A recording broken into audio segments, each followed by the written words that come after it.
Morning, folks. What's going on? Good morning, guten tag, guten morgen, auf Wiedersehen. What's going on, guys? How you doing? Sweet. Give me 1 sec. Let's make sure everybody gets in. TJ, what's going on? KP, what's going on?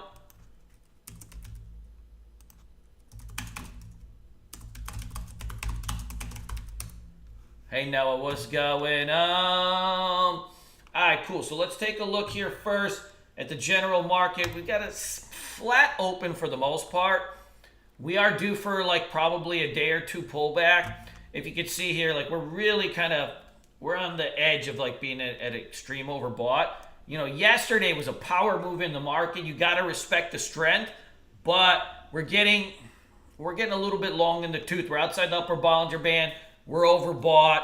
We're probably due for like a 1 or 2 day pullback. You know, ideally, if we got even in anything, you know, back down, just like 1 or 2 days would really reset some charts. You're probably seeing it right now where like a lot of stuff is just like you're going through charts and like when you go through a scan and like every stock you go through, you're like, damn, I wish I had did a swing trade on that. That's where we're at in this phase in the market right now, where like everything just looks like, shoot, that was amazing.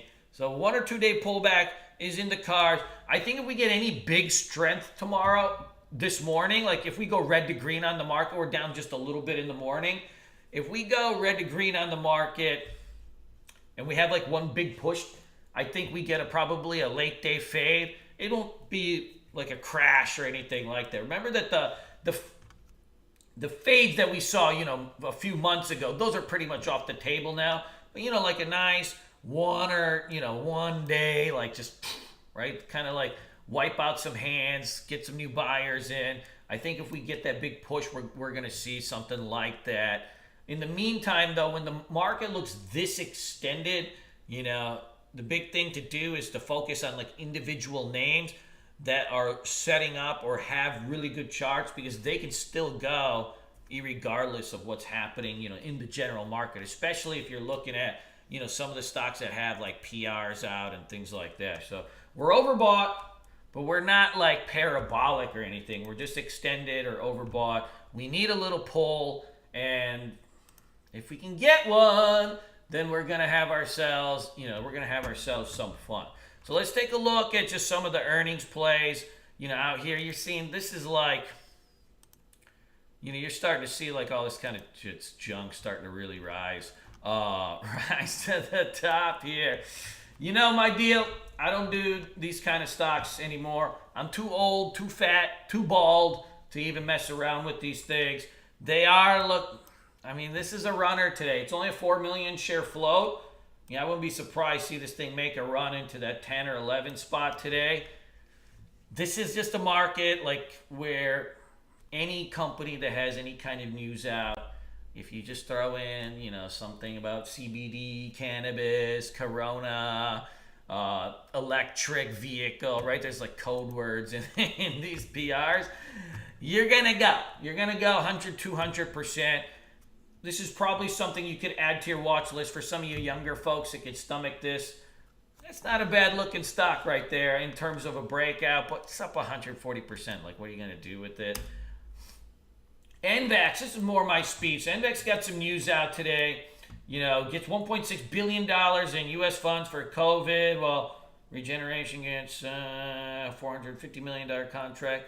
Yeah, $1.6 billion. That sounds like a nice number to me. The thing with NVAX is the float on this thing is tiny. When it wants to go, it'll really go. It's been consolidating here for a while. This is probably a candidate for an ORB at some point. If you guys are just brand new to this, ORB means opening range breakout. So I would let this one set up. I won't try to chase this one at the open, but if it kind of gradually pulls at the open, that first dip type of play, that could work. Or if you see an ORB on this, that could work. If this thing goes bajonkers, and you never know, it could. If this thing goes bajonkers, you may see, you know, some secondary plays and like stuff like INO, you know, or mRNA. Both of these are, have been trading like turds though. So I would, my main focus would probably be on NVAX. But I would add that, to top of the list for now.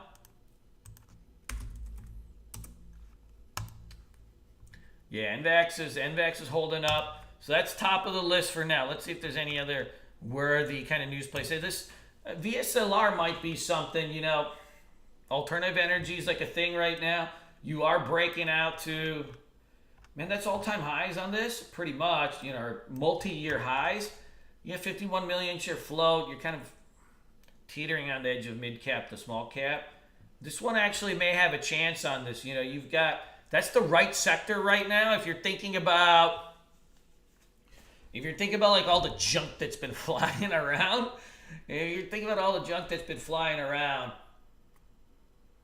anything with, that's alternative energy, tech stuff, this has been going.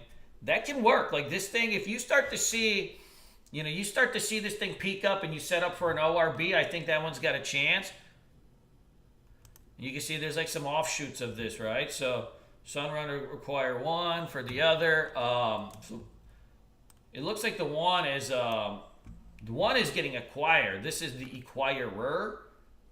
So this is probably the one that you want to be watching. The other one, it might be static. So this one is probably the one that you want to be watching. It's up 13%. I'd add that into the watch list for now, though. LVGO. Oh, list Q2 revenue guidance shares jumping bill. This thing is hot. LVGO is a big trender. You've got a nice flag pattern that's coming out of. You got 9 EMA curls for the girls coming up right up under the kitchen on this bad boy. The float on this is 26 million shares. It's a $7 billion market cap. That's a sweet spot in the market right now. Those like kind of $7 to $20 billion market cap, even 30. That's been like a hot spot in the market, like stocks like FSLY. That's a sweet spot in the market where like these things are going bonkers. Why? Well, there's a lot of different reasons, but one is just tech has been hot for years. But the second part is, there's only everybody in the world's already in Amazon and Apple, and you're starting to see, right, people just kind of come in and buy up the rest of these bad boys. This LVGO, I would add this to the list. Healthcare medical devices has been a hot market this whole year. Anything in this area has been really good. The float's pretty low on it. My worry on this one, and this happens on this stock, there's a nasty little spread on it. So when you have like a nasty spread on something like this, if you roll in too many shares, like for example, like $86, say like I see a pattern on this, and I bust in with like 1,000 shares. If that bid drops, the spread will widen out to like $1.50. What'll typically happen is you'll be like, oh shit, right? And then you end up selling it and you lose all that money on the spread, and then it goes. So when you have a stock that's got like a decent spread on it, you may have to either trade it small, right? Like a third of the size or half the size. Or if you need to get full size, you got to layer into it, meaning like 100, 200 shares. And you may have to layer into it due to the spread, because you don't want to pay somebody else for the spread by, market ordering that thing and getting a terrible fill on it. I like this one, though. It's top of the list along with NVAX. All right. Now you see some of these other biotechs go, but nothing really that. Cialis, Blink, Workhorse. So interesting is that a lot of these are like kind of EV companies are starting to pull back a little bit. Workhorse, you got the 9 EMA coming right up under it. Usually the first test of the 9 actually tends to bounce. I think probably the easy money on the short is done on this for now. You got to let it bounce a little bit. But definitely I'm putting a little bit of an alert there. That might be kind of a spot where it bounces off. But this is like, this is going to be, this needs to come back. This needs to come back. So you can see like Blink is another one, Blink charging. This one's already down like 15%. These things are going to probably pop back. So watch this NIO today. NIO, you're down like 0.5%. Yesterday's low, and it was a solid support, was at 11. If you see this thing at the open, like just quickly, just like bust under. If you see it bust under 11, you're gonna, we got to take this thing short. All right. So you see this thing now. If it's starting to meander around like somewhere, 11:20, 11:30, this thing could just grind higher. You could just grind higher. So I'm only interested in this on like some kind of rug pull. If it just pulls, I want to see a yank. I think with this workhorse, getting shredded right now, there's a chance that the Nio gets its balls ripped off today. What do you think? Yeah. Hey, Jay Carter, Spotify is due for a pullback too. You're right. Okay, cool. Now on the other side of things, this nickel has been getting smoked now. It's 1, 2, 3, 4, 5, 6, 7, 8 days. This was like a flat day. It's down like 8 out of the last 9 days. If you get one more shred down, so notice how you broke under lower Bollinger Band. You had about a 5 stochastics. You got the 50 SMA here, and it's also like a gap fill that's setting up. If this thing gets close, I'd put some alerts around and down into the zone. I think this thing probably has a chance. So I've been shorting the shit out of this for days now. Now I've changed my mind. 3 days ago it was a turd, but today this thing is looking like a long. It's opening down 5%. The SSR should be on it. I think it was down like 15, 16% yesterday and the day before. So the SSR should be on it. When the SSR is on, these things can squeeze really, really fast. So watch this one.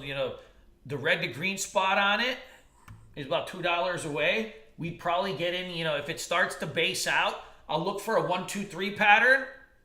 A 1, 2, 3 pattern is like when you get a day 3 down gap, right?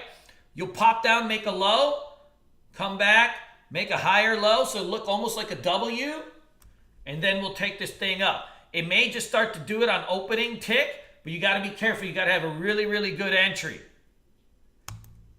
You got to have a really, really good entry. Don't oversize on this. And this is not a swing trade, Alex, right? This is a day trade only. This is not a swing trade. This is a day trader. That's where you want to take this thing. If I was a swinger, I'd probably more look at this like around 41, 60, 42. For a day trade, we're going to try to flip this on the red to green. Does that make sense? Comprendes? Good. Next on the list, OSTK. 1, 2, 3, 4. Man, we're up like 6 days in a row. The 9 EMA is at $32, so it's $8 off its 9 EMA. You know the rule of thumbs, right? You fit 2 thumbs between where the 9 EMA and the price is, it's extended. No, I'm just kidding. But you got a 94 stochastics on this, so you're really extreme overbought. And you can just tell from the eye test, right, that this thing has gone a little bit to the nuclear. It's due for a pullback. Now remember, when I think these things are shorts, I'm not saying they're going to come all the way back down, right? We're looking at kind of like 1 or 2 day pullback where we may shred like some good chunks, right? I think this one probably needs to pull back, into this zone. This up 3%. I think we take this thing down today. What do you think? Yes, good. Now, it's hanging strong pretty much in the pre-market. You'll have to look for either a green to red move, or if it squeezes, then you'll have to kind of look for this kind of late day fizzle. And what I mean by late day fizzles, sometimes you'll get a big trend on a stock. It'll just be ripping and riding, slipping and sliding, and then into the close, you'll kind of roll over. If it doesn't go green to red right at the open, then that's kind of more of the setup you're going to need to do, which is more of a afternoon type of play. Does that make sense? Good. If I could turn back time. This PDD was, had a nasty day yesterday. Your gut feeling is this bounces. I didn't see any news on this that was really worth a damn beyond that there was some protesters in front of their office or some shit. This thing was getting smoked yesterday. There's a chance that this one goes, it's already gone red to green, little bastards. But think this one's got a chance. Same thing with Billy.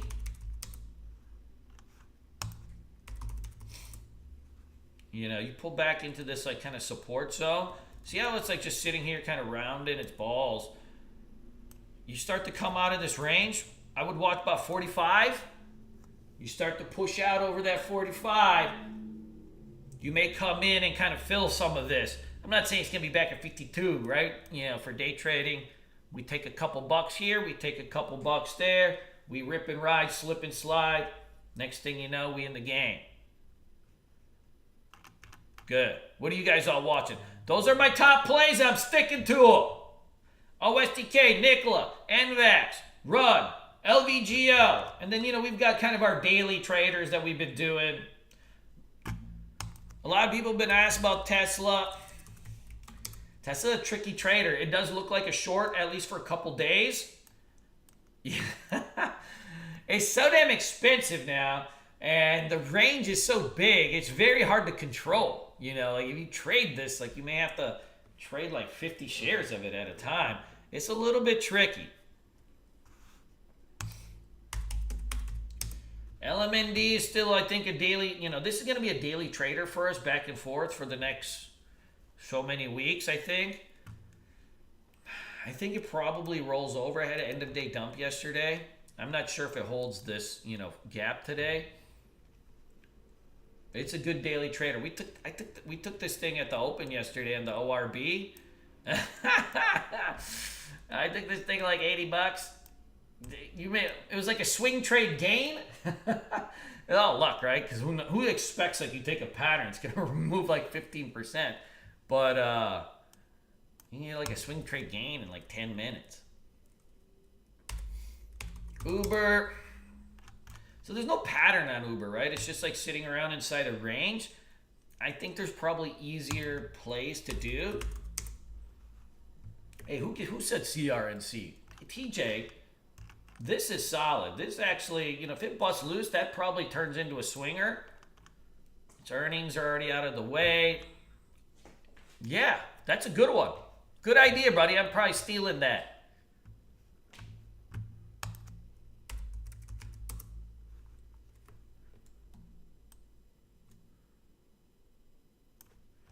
IPI, that's pretty good too.